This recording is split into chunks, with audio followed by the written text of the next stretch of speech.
20 years ago today, I was born. It's honestly surprising to me that I've made it this far because for a long time I didn't think I would live this long. Maybe I thought that I would stay a kid forever, and in a lot of ways I still believe I am.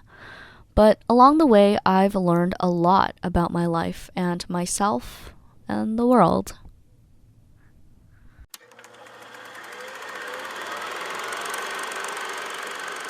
One of my earliest memories takes place at the Toronto Jazz Festival in 2003.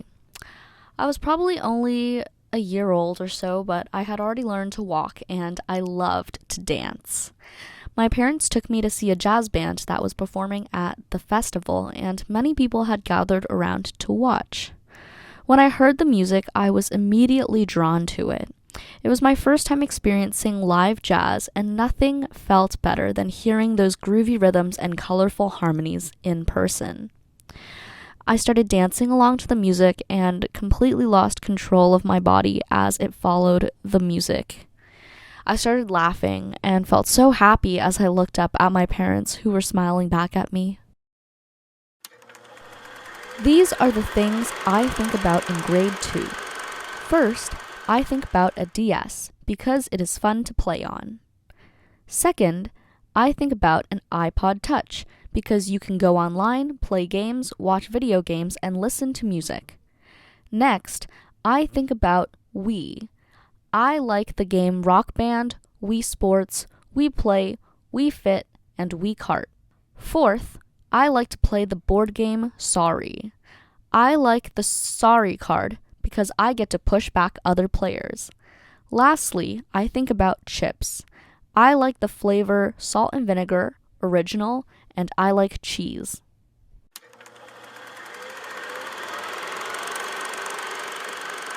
I stared at myself in the mirror. I was wearing my forest green kilt, which measured just below my knees, and the sleeves of my white button-up shirt were obviously too tight, but I didn't want to be late on the first day at a new school. I climbed into the car with my breakfast in hand and prepared myself for the 1.5-hour drive that I would later get to know a little too well. I was the second person to arrive in the grandiose rotunda of the school, which was originally built in 1923, but much of the interior has been renovated. I didn't have a cell phone at the time, so I sat awkwardly as other girls wearing similar green kilts and blazers began arriving too. Before long, they asked us all to gather inside the Brenda Robson Hall, the school's main gathering space. I'll never forget seeing the sun shining through the colored window panes, casting rainbows on the wooden floors as we stepped into the large hall in our shiny new black Oxfords.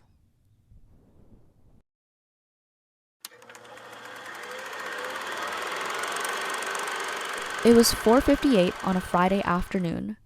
I was going to be late for chamber rehearsal, again because the trains had been delayed. I decided to run the last few stops instead of waiting for my second train. I got off at Yonge and Bloor and walked west towards the Royal Ontario Museum. The building was recognizable from anywhere because it looked like a giant geode covered in window panes jutting out of the ground.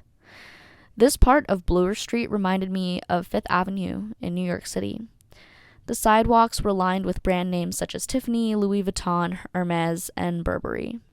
But I didn't notice any of these signs because I only had one objective: to get to my rehearsal on time. I sped walked my way through the crowded sidewalk until I reached the rock-faced masonry building that had originally housed McMaster University.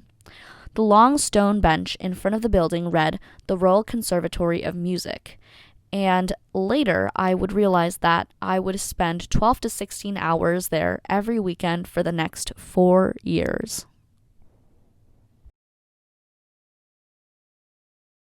Looking back now, I realize that I have changed a lot, and here are some things that I would have told my younger self. First, work hard.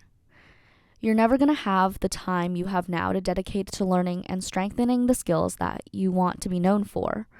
Practice and focus on trying your best in every moment because it'll pay off so much in the future.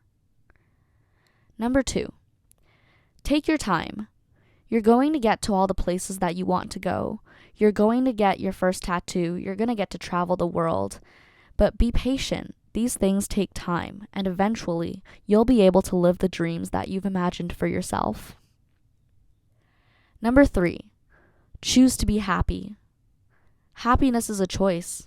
Don't let others around you cloud your judgment or dictate your feelings.